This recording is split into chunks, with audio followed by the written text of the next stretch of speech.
नमस्कार प्यारे अभ्यर्थियों, स्वागत है आपकी अपनी यूट्यूब चैनल पर। तो दोस्तों, राजस्थान जो सीईटी एग्जाम का जो पेपर था दोस्तों, वो 7 और 8 नवंबर को दोस्तों फ्री हो गया था। दोस्तों अब राजस्थान 10+2 का जो पेपर आने वाला है दोस्तों, फरवरी जो मार्च में आने वाला है दोस्तों, उसकी हम तैयारी करने वाले हैं। दोस्तों इस पेपर में हमने बहुत अच्छा आपको रिजल्ट दिया और काफ़ी मोस्ट इम्पॉर्टेंट प्रश्न आपके लिए सेलेक्ट किए जाते हैं। तो क्लास के एंड तक आप जरूर बने रहिए। दोस्तों पहला प्रश्न आपके लिए है कि भोराट का पठार स्थित है। तो इसमें आपको बताना है कि जो भोराट का पठार है वो दोस्तों कहाँ स्थित है। तो इसमें आपका राइट आंसर हो जाएगा ऑप्शन सी। दोस्तों कुंभलगढ़ और गोगुंदा के बीच दोस्तों भोराट का पठार स्थित है। दोस्तों सी ऑप्शन आपका इसमें राइट आंसर हो जाएगा। चलते हैं विद्यार्थियों अगले प्रश्न की ओर। दोस्तों क्लास में बहुत ही महत्वपूर्ण प्रश्नों को सेलेक्ट किया गया है। दूसरा प्रश्न दोस्तों आपके लिए है कि छप्पन बेसिन किस जिले में स्थित है। ऑप्शन आपके हो जाएंगे अलवर, बांसवाड़ा, पालिया, टोंक। तो इसमें आपका राइट आंसर हो जाएगा ऑप्शन बी। दोस्तों बांसवाड़ा जिले में छप्पन बेसिन स्थित है। बी ऑप्शन आपका इसमें राइट आंसर हो जाएगा। दोस्तों काफी मोस्ट इंपॉर्टेंट प्रश्न है, काफी एग्जामों में दोस्तों आया हुआ भी है। चलते हैं विद्यार्थियों और बात करते हैं अगले प्रश्न की। थार मरुस्थल की स्थलाकृति किस प्रकार के बालुका स्तूपों से सटी पड़ी है। तो इसमें आपका राइट आंसर हो जाएगा ऑप्शन डी। दोस्तों पैराबोलिक जो इस बालुका स्तूप है दोस्तों, ये इसमें उपलब्ध होते हैं। डी ऑप्शन आपका इसमें राइट आंसर हो जाता है। चलते हैं विद्यार्थियों अगले प्रश्न की ओर। अरावली प्रदेश का भाग नहीं है। दोस्तों इन चारों में से आपको बताना है कि जो अरावली प्रदेश है दोस्तों उसका कौन सा भाग नहीं है। ऑप्शन ए हो जाएगा आपके आबू खंड, अलवर, जयपुर या विंध्य पर्वत।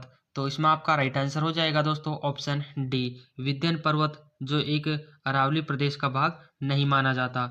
डी ऑप्शन आपका इसमें राइट आंसर हो जाएगा। बढ़ते हैं विद्यार्थियों अगले प्रश्न की ओर। जैसमंद झील के पूर्व में स्थित पठार है। दोस्तों आपको बताना है कि जैसमंद झील के जो पूर्व में स्थित पठार कौन सा है। ऑप्शन आपके हो जाएंगे ऊपरमाल का पठार, भोराट का पठार, लसाड़िया पठार। डी हो जाएगा आपके मालवा का पठार। तो इसमें आपका राइट आंसर हो जाएगा दोस्तों ऑप्शन सी, लसाड़िया का पठार जो से जैसमंद झील के दोस्तों पूर्व में स्थित है। सी ऑप्शन आपका इसमें राइट आंसर हो जाएगा।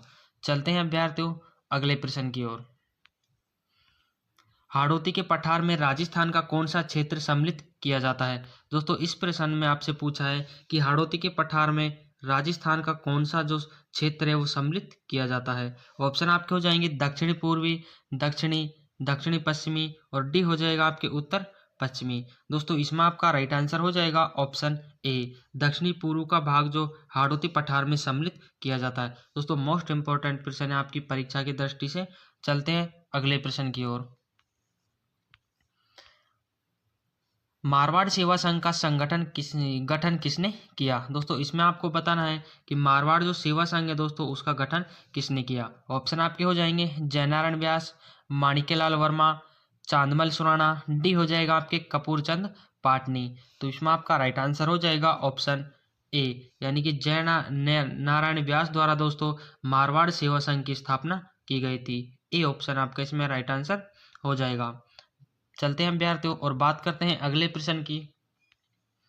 अगला प्रश्न आपसे पूछा है दोस्तों कि शारदा एक्ट के प्रणेता कौन है। आपको बताना है कि शारदा एक्ट का प्रणेता कौन है। ऑप्शन आपके हो जाएंगे अर्जुन लाल सेठी, राय बहादुर हरविलास, गोकुल भाई भट्ट और डी हो जाएगा आपके मोहनलाल सुखाड़िया। तो राइट आंसर की बात करें विद्यार्थियों ऑप्शन बी, यानी कि राय बहादुर हरविलास जिसने शारदा एक्ट को लागू किया था। ऑप्शन बी आपका इसमें राइट आंसर हो जाएगा। दोस्तों काफी मोस्ट इंपॉर्टेंट प्रश्न है ये भी। चलते हैं विद्यार्थियों और बात करते हैं अगले प्रश्न की। राजस्थान में छावनी बोर्ड की स्थापना कहाँ की गई थी। तो आपको बताना है कि राजस्थान में छावनी बोर्ड की स्थापना दोस्तों कहाँ की गई थी। ऑप्शन आपके हो जाएंगे नसीराबाद, माउंट आबू, जोधपुर। डी हो जाएगा आपके बाड़मेर। राइट आंसर की बात करें इसमें आपका राइट आंसर हो जाएगा दोस्तों ऑप्शन ए। दोस्तों नसीराबाद में राजस्थान छावनी बोर्ड की स्थापना की गई थी। ऑप्शन ए आपका इसमें राइट आंसर हो जाता है। बढ़ते हैं अभ्यर्थियों अगले प्रश्न की ओर। संविधान में कौन सा भाग पंचायत से संबंधित है। दोस्तों इस प्रश्न में आपसे पूछा है कि संविधान का कौन सा ऐसा भाग है जिसमें पंचायत से संबंधित होते हैं। तो ऑप्शन आपके हो जाएंगे भाग 9B, भाग 8, भाग 9 और डी हो जाएगा आपके भाग 9A। तो इसमें आपका राइट आंसर हो जाएगा विद्यार्थियों ऑप्शन, इसमें आपका ऑप्शन सी आपका इसमें राइट आंसर हो जाएगा, यानी कि भाग 9 जो संविधान का 9 भाग पंचायतों से संबंधित माना जाता है। ऑप्शन सी आपका इसमें राइट आंसर हो जाता है। चलते हैं विद्यार्थियों और बात करते हैं अगले प्रश्न की। मुख्य सूचना आयुक्त को पद से हटाया जा सकता है।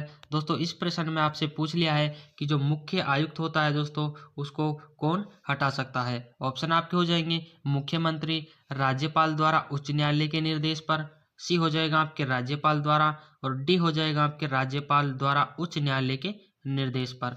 तो इसमें आपका राइट आंसर हो जाएगा विद्यार्थियों ऑप्शन डी, जो राज्यपाल द्वारा उच्च न्यायालय के निर्देश पर दोस्तों सूचना आयुक्त को पद से हटाया जा सकता है। डी ऑप्शन आपका इसमें करेक्ट आंसर हो जाता है। दोस्तों काफी मोस्ट इंपॉर्टेंट प्रश्न है और परीक्षा में दोस्तों आया हुआ प्रश्न भी है। बढ़ते हैं विद्यार्थियों अगले प्रश्न की ओर। राजस्थान लोक सेवा आयोग का गठन कब हुआ।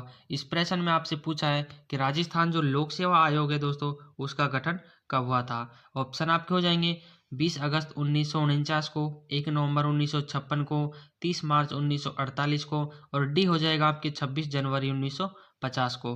राइट आंसर की बात करें दोस्तों इसमें आपका राइट आंसर हो जाएगा ऑप्शन डी, यानी कि 26 जनवरी 1950 को दोस्तों राजस्थान लोक सेवा आयोग की स्थापना होती है या गठन होता है। दोस्तों मोस्ट इंपॉर्टेंट प्रश्न है और रीट और पुलिस दोस्तों आया हुआ प्रश्न भी है।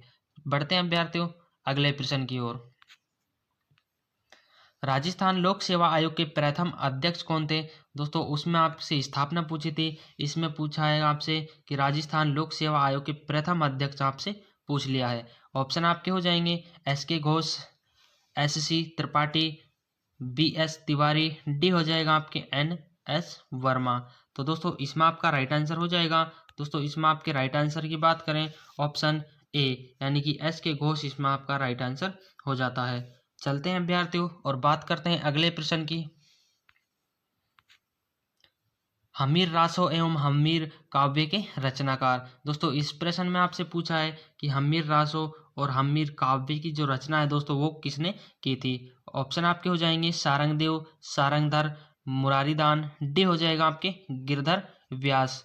तो राइट आंसर की बात करें विद्यार्थियों ऑप्शन ए, सारंगदेव द्वारा दोस्तों हमीर रासो एवं हमीर महाकाव्य की रचना की गई थी। ऑप्शन ए आपका इसमें राइट आंसर हो जाएगा।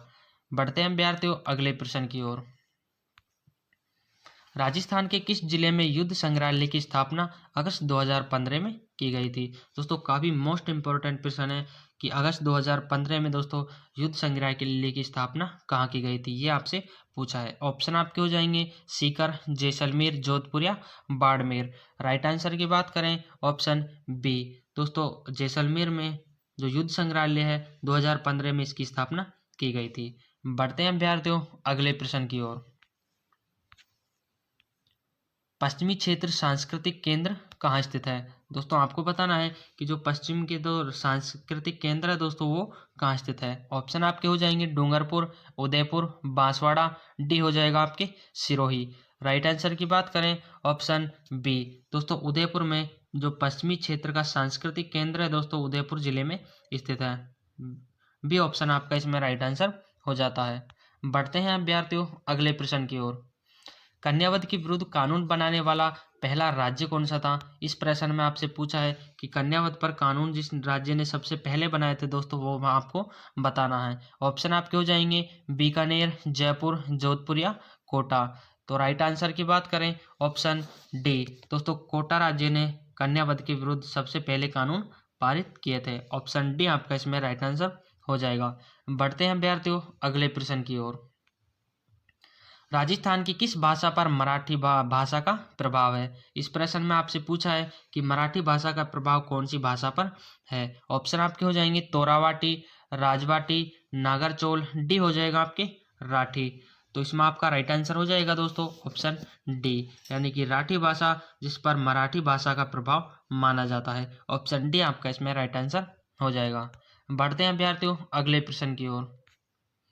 राजस्थान में बगड़ी आभूषण कहाँ पहना जाता है? दोस्तों इस प्रश्न में आपसे आभूषण पूछा है कि बगड़ी नामक जो आभूषण है दोस्तों वो कहाँ पर धारण किया जाता है। ऑप्शन आपके हो जाएंगे कमर, गर्दन, गले में, डी हो जाएगा आपके पैरों में। तो राइट आंसर की बात करें विद्यार्थियों, ऑप्शन सी यानी कि गले में दोस्तों बगड़ी नामक आभूषण धारण किया जाता है। ऑप्शन सी आपका इसमें राइट आंसर हो जाता है।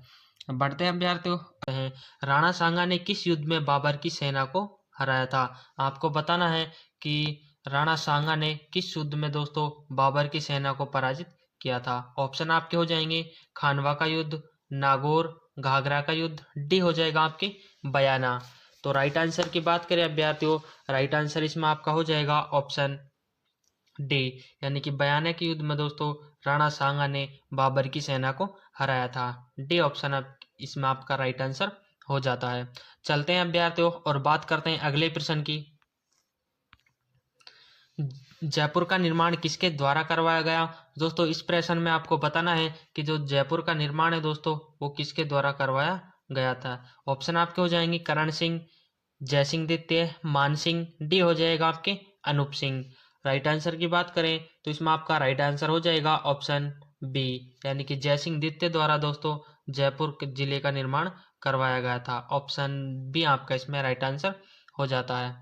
बढ़ते हैं अभ्यर्थियों अगले प्रश्न की ओर। तीसरा प्रश्न आपसे पूछा है अभ्यर्थियों, महाराणा कुंभा द्वारा रचित ग्रंथ संगीत राज कितने कोशों में लिखा है? यह आपको बताना है दोस्तों कि जो महाराणा कुंभा द्वारा ग्रंथ संगीत राज रचा गया था दोस्तों ये कितने कोशों में विभक्त है। ऑप्शन आपके हो जाएंगे 7, 4, 9 या 5। तो इसमें आपका राइट आंसर हो जाएगा ऑप्शन डी यानी कि 5 कोशों में दोस्तों ये विभक्त किया गया है। बढ़ते हैं अभ्यर्थियों अगले प्रश्न की ओर। दोस्तों क्लास में आपके लिए बहुत ही महत्वपूर्ण प्रश्नों को सेलेक्ट किया गया है। अगला प्रश्न आपसे पूछा है महाराणा प्रताप का राज्याभिषेक हुआ था। आपको बताना है कि महाराणा प्रताप का राज्याभिषेक कहाँ हुआ था। ऑप्शन आपके हो जाएंगे गोगुंदा, कुंभलगढ़, उदयपुर, डी हो जाएगा आपके चित्तौड़गढ़। तो इसमें आपका राइट आंसर हो जाएगा ऑप्शन ए यानी कि गोगुंदा में दोस्तों महाराणा प्रताप का राज्याभिषेक हुआ था। अब बढ़ते हैं अभ्यर्थियों अगले प्रश्न की ओर। शेखावाटी ब्रिगेड का मुख्यालय कहाँ स्थित था? तो इसमें आपको बताना है कि शेखावाटी जो ब्रिगेड का मुख्यालय दोस्तों वो कहाँ स्थित था। ऑप्शन आपके हो जाएंगे फतेहपुर, खेतड़ी, झुंझुनू, डी हो जाएगा आपके शिखर। तो शेखावाटी दोस्तों आपको पता है कि किन जिलों में पड़ता है। राइट आंसर की बात करें ऑप्शन सी झुंझुनू जिले में दोस्तों शेखावाटी ब्रिगेड का मुख्यालय स्थित है। बढ़ते हैं अभ्यर्थियों अगले प्रश्न की ओर। राणा सांगा और बाबर के मध्य निर्णायक युद्ध हुआ था। दोस्तों इस प्रश्न में आपसे पूछा है कि राणा सांगा और बाबर के मध्य दोस्तों निर्णायक युद्ध कौन सी सन में हुआ था। ऑप्शन आपके हो जाएंगे 1509, 1510, 1527, डी हो जाएगा आपके 1530। दोस्तों इसमें आपका राइट आंसर हो जाएगा ऑप्शन सी 1527 में दोस्तों राणा सांगा और बाबर के मध्य दोस्तों 1527 में खानवा का युद्ध लड़ा गया था। वो इनका एक निर्णायक युद्ध माना जाता है दोस्तों खानवा का युद्ध सन 1527 में लड़ा गया जो राणा सांगा और बाबर के मध्य एक निर्णायक युद्ध माना गया। बढ़ते हैं अभ्यर्थियों अगले प्रश्न की ओर। गुलाब राय कहाँ के शासक पासवान थी? आपको बताना है कि दोस्तों जो गुलाब राय थी एक रानी थी, ये कौन से शासक की थी। तो इसमें आपका राइट आंसर हो जाएगा अभ्यर्थियों ऑप्शन सी ये जोधपुर के शासक विजय सिंह की एक पासवान रानी थी। बढ़ते हैं अभ्यर्थियों अगले प्रश्न की ओर।